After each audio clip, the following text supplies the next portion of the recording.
আজকের ভিডিওতে আমরা দেখব বাল্কি ইউটেরাসের ট্রিটমেন্ট, অর্থাৎ কি বাল্কি ইউটেরাসকে আরেকটা কি এনলার্জ ইউটেরাসও বলা হয়। অনেক মহিলাদেরই কী হয় যে বাচ্চার থলি থেকে যেখানে বাচ্চা ইমপ্লান্ট হয় সেই এটা কি কোনো কারণবশত বড় হয়ে যায়, নর্মালের থেকে বড় হয়ে যায়, সেটারই ট্রিটমেন্ট দেখব এবং তার সাথে সাথে এটাও দেখব যেটা কেন হয়ে থাকে, এর কারণ কি আছে, এর লক্ষণ কি আছে, এর ক্ষেত্রে গাইনোকোলজিস্ট ডক্টররা প্রপার কি ট্রিটমেন্ট দিয়ে থাকে, সমস্ত কোনো কিছু বিস্তারিত আলোচনা করব। তাই আপনারা ভিডিওটা শেষ পর্যন্ত দেখুন। আপনারা দেখছেন বং ফার্মা, আমি ফার্মাসিস্ট ফিরোজ আলম। চলো শুরু করি। প্রথমত আমরা দেখব যে বাল্কি ইউটেরাস জিনিসটা কি। ঠিক আছে, bulky uterus also known as কি এনলার্জ ইউটেরাস। ঠিক আছে, বাল্কি ইউটেরাসকে কি এনলার্জ ইউটেরাসও বলা হয়। Refers to the uterus that is larger than it is normal dimension. কি বলছে, নর্মাল ডাইমেনশন থেকে যখন এটা বড় হয়ে যায়, লার্জার মানে হচ্ছে বড় হয়ে যায়, তখন সেটাকে বাল্কি ইউটেরাস বলা হয়। অ্যাপ্রক্সিমেটলি কি 8x5x4 সেমি থাকে এটা নর্মাল। ঠিক আছে, this enlargement occurs when the uterine wall thicken. ঠিক আছে, কী বলছে, যখন ইউটেরিন ওয়ালটা থিকেন হয়ে যাচ্ছে, অথবা কি হচ্ছে, দ্য ওভার সাইজ ইনক্রিজ, বা তার সাইজটা ইনক্রিজ হয়ে যাচ্ছে। ঠিক আছে, ওভারঅল, ঠিক আছে, সরি এটা ওভার সাইজ বললাম, ওভারঅল সাইজটা কি ইনক্রিজ হচ্ছে, usually due to the underlying condition affecting the uterine tissue. বলছে কিছু আন্ডারলাইন হতে গেলে, ঠিক আছে, কোনো ডিজিজ বা কোনো কিছু হতে গেলে তখন এই জিনিসটা দেখা দেয়। ঠিক আছে, যদি আরেকটা আমরা ভালো করে দেখি, তো a bulky uterus means an enlarge shape of uterus. ঠিক আছে, the uterus becomes bulky because the growth of during pregnancy. মহিলাদের যখন প্রেগনেন্ট হয়, ঠিক আছে, গর্ভবতী হয়, তখন কিন্তু এটা কি এমনিতেই বাল্কি হয়ে যায়। But uterus May expend non pregnant situation, কারো কারো কি নন প্রেগনেন্ট সিচুয়েশনে গর্ভবতী নেই তবু কিন্তু বড় হতে শুরু করছে। As well as it is the connective tissue, endometrial glands and মাসলসের জন্য হয়ে থাকে। এখানে যদি ছবিতে দেখতে হচ্ছে নর্মাল, এটা যখন এটা বড় হয়ে যাবে কিছু এখানে যদি হয়ে যায়, তাহলে এটা কি বড় হয়ে যাবে নর্মালের তুলনায়, যে ইউটেরাসটা আছে তখন সেটা বড় হয়ে গেলে সেটাকে আমরা কি বলি, বাল্কি ইউটেরাস অথবা কি এনলার্জ ইউটেরাস। এরপরে আমরা দেখব যে অ্যাকচুয়ালি ইউটেরাস জিনিসটাই কি, হোয়াট ইজ ইউটেরাস। ঠিক আছে, uterus is a hollow pear shaped organ in the female reproductive system. কী বলছে, মহিলাদের যে রিপ্রোডাক্টিভ সিস্টেম আছে, জনন সিস্টেম, ঠিক আছে, তার মধ্যে একটা কি পিয়ার শেপড অর্গ্যান বা ইম্পর্টেন্ট অর্গ্যান হলো, কী হলো, সেটা হচ্ছে ইউটেরাস। ঠিক আছে, it is where a fertilize egg implants and grow into a foetus. কী বলছে, যেখানে আমাদের এগ, মহিলাদের যে এগ আছে, ডিম্বাণু আছে, সেটা কি ফার্টিলাইজড হয় এবং কি সেটা থেকে এগ ইমপ্লান্ট হয় এবং গ্রো হয় ইনটু এ ফিটাস। ঠিক আছে, সেই এগটা বড় হয়ে ফিটাস মানে হচ্ছে ভ্রূণ, মানে বাচ্চাতে সে পরিণত হয়। The lining of your uterus called endometrium, যে লাইনটা আছে, এই যে লাইনটা আছে এগুলো, ঠিক আছে, এগুলোকে এন্ডোমেট্রিয়াম বলে। Seeds during your periods. ঠিক আছে, এই এন্ডোমেট্রিয়ামে কিন্তু ক্ষয়ে ক্ষয়ে ক্ষয়ে ক্ষয়ে পিরিয়ড যখন মানে মেনস্ট্রুয়াল সাইকেল হয়, ঋতুচক্র হয় মেয়েদের, তখন এই জিনিসটাই বেরিয়ে আসে। এরপরে আমরা দেখবো যে নর্মাল সাইজ অফ ইউটেরাস কত, নর্মাল সাইজটা জানবো, তারপরে তো আমরা বলতে পারবো যে বাল্কি ইউটেরাসটা কি। যখন নর্মাল ইউটেরাস জানতে হবে তার আগে আমাদের নর্মাল সাইজ অফ ইউটেরাস। ঠিক আছে, এটা uterus has been inverted pear shape. ঠিক আছে, পিয়ার শেপের হয় এবং ইট ইজ মেজার্ড অ্যাবাউট কি 7.5 সেমি ইন লেন্থ। ঠিক আছে, 7.5 সেমি কি লেন্থে হয়, 5 semi wide and it is upper part. ঠিক আছে, এই যে ওয়াইড পার্টটা হয় কি 5 সেমি হয়, and nearly 2.5 semi is thicken, এই মোটাটা যে হয় সেটা কি হয় 2.5 সেমি ইন অ্যাডাল্ট। ঠিক আছে, ইটস ওয়েট ঠিক আছে, অ্যাপ্রক্সিমেটলি 30 থেকে 40 গ্রাম হয়। ঠিক আছে, মানে কি এই যে এটা আছে, এটার এই যে সাইজটা থাকে, লম্বাটা 8 সেমির মতো থাকে, এই চৌড়াটা কি থাকে 5 সেমির মতো, এবং এর মোটাটা যে থাকে ঠিক এটা 3 সেমির মতো থাকে। ঠিক আছে, এবং এটার ওজন হয়ে থাকে 30 থেকে 40 গ্রাম এই ইউটেরাসে। এরপরে আমরা দেখব কজেস অফ এনলার্জ ইউটেরাস বা বাল্কি ইউটেরাস, কী কারণবশত হয়ে থাকে, যে কারণগুলোর জন্য এটা কি ইউটেরাসটা বড় হয়ে থাকে, সেটা হচ্ছে ইউটেরিন ফাইব্রয়েডস, যেটাকে কি লিওমায়োমাসও বলে। ঠিক আছে, অ্যাডিনোমায়োসিসের জন্য হয়ে থাকে, ওভারিয়ান সিস্টের জন্য হয়ে থাকে, পেলভিক ম্যাসেসের জন্য, বা এন্ডোমেট্রিয়াল হাইপারপ্যালাসিয়ার জন্য হয়ে থাকে, বা পেলভিক ইনফ্লামেটরি ডিজিজ পিআইডির ক্ষেত্রে হয়ে থাকে, বা ইউটেরিন ক্যান্সার। ঠিক আছে, ইউটেরিন ক্যান্সারের জন্য হয়ে থাকে, বা মেনোপজ রিলেটেড চেঞ্জেসের ক্ষেত্রে হয়ে থাকে। যেগুলো বললাম যে মেন কারণগুলো হচ্ছে uterine fibroids, adenomyosis, endometrial hyperplasia, uterine polyps. ঠিক আছে, পেলভিক ইনফ্লামেটরি ডিজিজ পিআইডি, বা প্রেগনেন্সির ক্ষেত্রে, এগুলোর ক্ষেত্রে প্রেগনেন্সি হলে বললাম কি এগুলো ক্ষেত্রে বাল্কি ইউটেরাস বা এনলার্জ ইউটেরাস দেখা দেয়। তো এখানে যেগুলো দেখতে পাচ্ছি এগুলো সমস্তগুলো কিন্তু এক এক ধরনের ডিজিজের ক্ষেত্রে এটা প্রত্যেকটাই কিন্তু একটা রোগ, ঠিক আছে। ইউটেরিন ফাইব্রয়েডস, এখানে আমরা সিস্টটা সম্পর্কে জানি বা আমাদের ভিডিও বানানো আছে সিস্ট সম্পর্কে, পেলভিক ইনফ্লামেটরি ডিজিজ সম্পর্কে কিন্তু ভিডিও বানানো আছে, এগুলো চাইলে আপনারা আমার প্লেলিস্টে গিয়ে দেখতে পারেন, ঠিক আছে। গাইনোকোলজির এই যে প্লেলিস্টটা বানানো আছে সেখানে গিয়ে দেখতে পারেন, ঠিক আছে। বাকিগুলো আমাদের জানতে লাগে, ইউটেরিন ফাইব্রয়েডস কী বা জানতে হবে, ঠিক আছে। অ্যাডিনোমাইসিস কী সেগুলো আমরা একটু করে জানবো, যে এইগুলো যে যার জন্য হচ্ছে এই বাল্কি ইউটেরাসটা সেটা কি সেটা আমাদের জানতে হবে, ঠিক আছে। ইউটেরাইন ফাইব্রয়েডসটা কি বা যেটাকে কি লিওমায়োমাসও বলা হয়, ঠিক আছে। ইউটেরাইন ফাইব্রয়েডস অলসো কলেজ কি বললাম, leiomyomas are growth made of muscles and tissue that form in or on the wall of your uterus. ইউটেরাসের যে ওয়ালটা আছে, ঠিক আছে, সেখানে কি মাসলস বা টিস্যুর গ্রোথ হতে শুরু করে, ঠিক আছে।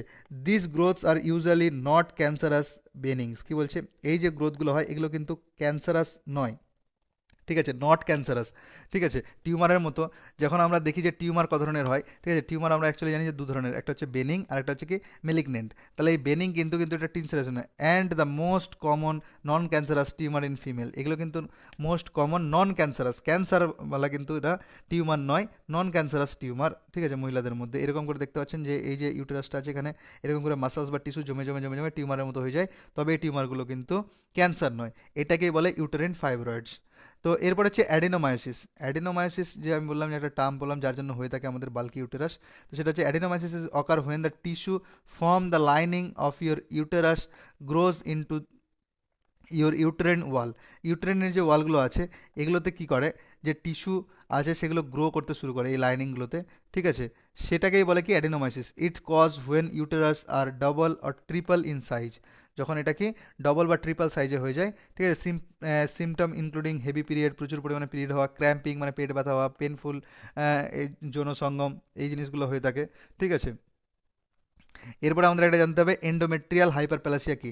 Endometrial hyperplasia thicken your uterine line, uterine যে লাইনটা আছে এই লাইনটা কি মোটা হয়ে যাওয়া, থিক হয়ে যাওয়া, ঠিক আছে, থিকেন মানে মোটা হয়ে যাওয়া, causing heavy or abnormal bleeding, ঠিক আছে। কি বলছে, হেভি অথবা অ্যাবনর্মাল ব্লিডিং হচ্ছে। A typical endometrial hyperplasia raises your রিক্স অর এন্ডোমেট্রিয়াল ক্যান্সার বা ইউটেরিন ক্যান্সার। এই হাইপারপ্যালাসিয়া কি রিক্স থাকে যে এন্ডোমেট্রিয়াল ক্যান্সার বা ইউটেরিন ক্যান্সার হওয়ার। এরপরে আমাদের জানতে লাগে যে যদি কারো বাল্কি ইউটেরাস হয়ে যায়, ঠিক আছে, তাহলে সিমটম কী কী দেখা দেবে, মানে অর্থাৎ লক্ষণ কী কী দেখা দেবে। A feeling or bloating in the lower abdominal, lower অ্যাবডোমিনালটা কি ব্লোটিং মানে ফেপে থাকবে সেরকম কন্ডিশন। হেভি অর আনইউজুয়াল, ঠিক আছে, আমাদের যেটা তার ব্লিডিং হয়ে থাকে, ঠিক আছে, যে মহিলাদের যৌনাঙ্গ থেকে কি আনইউজুয়াল বা প্রচুর পরিমাণে ব্লিডিং হয়ে থাকে। ইভেন আফটার মেনোপজ, মানে মেনোপজ মানে কি যখন আমাদের ন্যাচুরালি মহিলাদের পিরিয়ড সাইকেল বন্ধ হয়ে যায় তারপরেও কিন্তু ব্লিডিং দেখা দেয়। মেনস্ট্রুয়াল ইররেগুলেশন, পিরিয়ড যে হয় মহিলাদের প্রতি মাসে মাসে সেটা ইররেগুলার হয়ে যাওয়া, ঠিক আছে। Pelvic pain or pressure, pelvic যে এরিয়াটা আছে সেখানে কি পেন করা বা প্রেশার করা। Frequent urination or leakage of urine, বলছে কি যখন বাল্কি ইউরেটাস হয়ে যাবে তাহলে কি পেচ্ছাপের যেটা আমাদের থলি আছে সেখানে প্রেশার পড়বে, তার জন্য কি ফ্রিকোয়েন্ট ইউরিনেশন, বারবার পেচ্ছাপ লাগবে বা লিকেজ হয়ে যাবে, যে হঠাৎ করে পেচ্ছাপ বেরিয়ে যাচ্ছে সেটা হবে। পেনফুল ইন্টারকোর্স, ঠিক আছে, যে ইন্টারকোর্স করার সময় মানে পার্টনারের সাথে যৌন সঙ্গম করার সময় যখন কি পেন হবে পেলভিক এরিয়াতে। পেলভিক ইনফ্লামেটরি ডিজিজ হতে পারে, ঠিক আছে, পিআইডি হতে পারে। ডিফিকাল্টি ইন কনসিভিং, বাচ্চা ধারণ করতে বাচ্চা নিতে সমস্যা হতে পারে। গেট টায়ার্ড ইজিলি, যে সর্বদাই কী করে ক্লান্তি ক্লান্তি ভাব হয়ে পড়ে, টায়ার্ড হয়ে পড়ে। বললাম যে হেভি মেনস্ট্রুয়াল ব্লিডিং হবে, ঠিক আছে, পেলভিক আর পেন আর প্রেশার, ফ্রিকোয়েন্ট রয়েছে, বারবার পেচ্ছাপ পাবে, পেন ডুরিং ইন্টারকোর্স, ঠিক আছে, যৌন সঙ্গম করার সময় কি ব্যথা হবে। লোয়ার ব্যাক পেন, ঠিক আছে, এই পিছন দিকে ব্যথা করবে। তাহলে এটা যে আছে, ঠিক আছে, বাল্কি ইউটেরাস করার জন্য তাহলে কি হবে, আমাদের কী কী ডায়াগনোস করতে হবে, কী কী টেস্ট করতে হবে। প্রথম হচ্ছে আল্ট্রাসাউন্ড, ঠিক আছে, যেটাকে আমরা ইউএসজি বলে থাকি, ঠিক আছে, আল্ট্রাসাউন্ড, ঠিক আছে। তো সেই জিনিসটা ইউএসজিটা করাতে হবে লোয়ার অ্যাবডোমিনের। এমআরআই করাতে হয়, ঠিক আছে, বা হিস্ট্রোস্কোপি বা এন্ডোমেট্রিয়াল বায়োপসি, এটা ক্যান্সারের জন্য করা হয়, ঠিক আছে, কিছু ব্লাড টেস্ট করানো হয়। এরপরে আমরা দেখব যে ট্রিটমেন্ট কী কী আছে, কী কী অপশান আছে। প্রথমত যদি কারো বাল্কি ইউরেটাস অনৈতিক ইউএসজি রিপোর্টে দেখতে পাই যে বাল্কি ইউরেটাস লেখা আছে, তাহলে আমাদের উচিত এটা কি সর্বদাই যে রেফার টু এ গাইনোকোলজিস্ট ডক্টরকে রেফার করা, ঠিক আছে। এবং কি সিমটোমেটিক ট্রিটমেন্ট যেগুলো হয় তার সিমটোমেটিক ট্রিটমেন্ট চলে। ব্যথার জন্য যেমন এনএসআইডি ক্লাসের ড্রাগগুলো চলে, ঠিক আছে, ওরাল কন্ট্রাসেপটিভ পিলগুলো চলে। Treatment based on the cause, treatment কী চলে এর বেসড অন দ্য কজ, যে কারণগুলোর জন্য বললাম ইউটেরাইন ফাইব্রয়েডস হয়ে থাকে বা অ্যাডিনোমাইসিস হয়ে থাকে, এন্ডোমেট্রিয়াল হাইপারপ্যালাসিয়া হয়ে থাকে, তাহলে তার যার জন্য হচ্ছে সেটার ট্রিটমেন্ট চলে, ঠিক আছে। আর একটা ট্রিটমেন্ট যেটা সেটা সব থেকে বেটার ট্রিটমেন্ট মানে বলতে এটা হচ্ছে সার্জারি অপশান, সার্জারি করে দেওয়া বাল্কি ইউরেটাস আছে কি হিস্ট্রেকটমি বলে যেটা হয়, রিমুভাল অফ দ্য ইউটেরাস, সেটা করানো হয়। ইউটেরাসটাকে কেটে বাদ দিয়ে দাও, বাচ্চার যে থলিটা আছে, ঠিক আছে, যেখানে বাচ্চা, সেটা কেটে বাদ দিয়ে দাও। অনেকেই তোমরা শুনে থাকবে এই জিনিসটা হয়ে থাকে, ঠিক আছে। তাহলে এই যে ট্রিটমেন্টগুলো আমি এরপরে বলবো, সেটা সবার কাছে একটা কনক্লুশন যে এই ট্রিটমেন্টগুলো শুধুমাত্র মেডিকেল ফিল্ডের লোকদের জন্য বা আরএমপি ডক্টরদের জন্য। আমার এই ভিডিওটা কিন্তু দেখে কেউ কখনো কিন্তু ট্রিটমেন্ট করতে যাবে না, ঠিক আছে। আমি শুধু এগুলো নলেজ পারপাসের জন্য বলে থাকি। তো প্রথমত আমরা জানবো, যদি কারো ইউটেরাইন ফাইব্রয়েডস হয়ে থাকে তাহলে তার কী ট্রিটমেন্ট চলে। তার মধ্যে একটাই ট্যাবলেট চলে, সেটা হচ্ছে কি ইউলিপ্রিস্টল অ্যাসিটেট 5 mg, যে ট্যাবলেটটা পাওয়া যায়, যেটার পপুলার ব্র্যান্ড নেম কি ফেমিপ্রিস্টল নামে পাওয়া যায়, বা এলাটা নামে পাওয়া যায়, বা কি ইউলিটাস 5 নামে পাওয়া যায়, বা ফাইব্রিস্টাল নামে পাওয়া যায়, ঠিক আছে। এই ট্যাবলেটটা ওডি করে, মানে দিনে একবার করে, ওডি মানে দিনে একবার করে চলে, 3 মাসের জন্য খেতে বলে, ঠিক আছে। আর ইউটেরাইন ফাইব্রয়েডস হয়ে থাকলে যেটা কি রেকমেন্ডেশন করে সবাই সার্জারি করার জন্য, ঠিক আছে। সার্জারি দু ধরনের হয়ে থাকে, একটা হচ্ছে কি মায়োটেকটমি। মায়োটেকটমির মধ্যে কি, যেটা ফাইব্রয়েডসগুলো যেগুলো আছে, যেগুলো আমরা বললাম যে গোল গোল গোল গোল করে টিউমার টাইপের হয়ে যায়, সেগুলোকে কেটে বাদ দিয়ে দেওয়া, অথবা কি হিস্ট্রেকটমি, যেটা হয় যে ইউটেরাসটাকে কেটে বাদ দিয়ে দেওয়া, মানে বাচ্চার যে থলটা আছে ইউটেরাসটাকে কেটে বাদ দিয়ে দেওয়া। এই দু ধরনের সার্জারি হয়ে থাকে এটার ক্ষেত্রে। এরপরে অ্যাডিনোমাইসিস, যদি কারো অ্যাডিনোমাইসিস হয়ে থাকে তাহলে সেক্ষেত্রে কি পেন কিলারগুলো দেওয়া হয় ব্যথার জন্য। আর কি ওরাল যে কন্ট্রাসেপটিভ পিলগুলো আছে, ঠিক আছে, যেমন ওভারঅয়েল, ঠিক আছে, চয়েস, খুশি, সুবিধা, এই জিনিসগুলো কিন্তু রেকমেন্ডেশন করে দেওয়া থাকে। এরপরে পেশেন্টে কিছু ডায়েট দেওয়া থাকে, ঠিক আছে, যে ডায়েট কী ফলো করবে যাতে ভালো থাকে, হেলদি।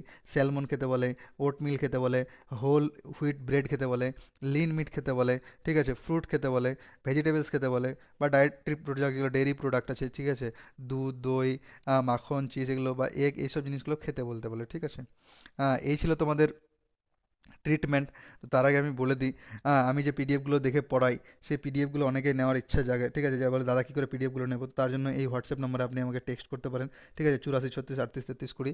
ফোনে পাবেন না, শুধুমাত্র হোয়াটসঅ্যাপে। তবে অবশ্যই এই পিডিএফগুলো আপনাকে পেড ভার্সনে নিতে হবে, মানে টাকা দিয়ে কিনে নিতে হবে, ঠিক আছে। যদি কেউ ইন্টারেস্টেড থাকো আমার এই যে দেখে দেখে যে পিডিএফগুলো দেখে পড়াই, এই পিডিএফগুলো নিতে চাও, তাহলে অবশ্যই হোয়াটসঅ্যাপ নম্বরে টেক্সট করতে পারো, ঠিক আছে। আর আমি বারবার বলে থাকি, আমার এই ভিডিওগুলো শুধুমাত্র ইনফরমেশন এবং নলেজ পারপাসের জন্য, ঠিক আছে, শুধুমাত্র মেডিকেল ফিল্ডের লোকদের জন্য। আমার এই ভিডিও থেকে কেউ কোনো সেলফ মেডিকেশন করতে হবে না, অর্থাৎ নিজে থেকে ওষুধ নিতে হবে না। সর্বদাই ডক্টর এবং ফার্মাসিস্টের পরামর্শতেই ওষুধ নেবে। যদি আপনার এই ভিডিওটা ভালো লেগে থাকে তাহলে অবশ্যই ভিডিওটাতে একটা লাইক দিয়ে যাবে, ঠিক আছে। যদি আপনি কিছু ছেড়ে থাকি বা আপনার কিছু জানার ইচ্ছা থাকে, তাহলে যদি আপনার যা কমেন্টের মাধ্যমে আপনার মতামত দেবেন, ঠিক আছে। যদি ভিডিওটা কারো প্রয়োজন মনে থাকে তাহলে অবশ্যই তার সাথে শেয়ার করবেন।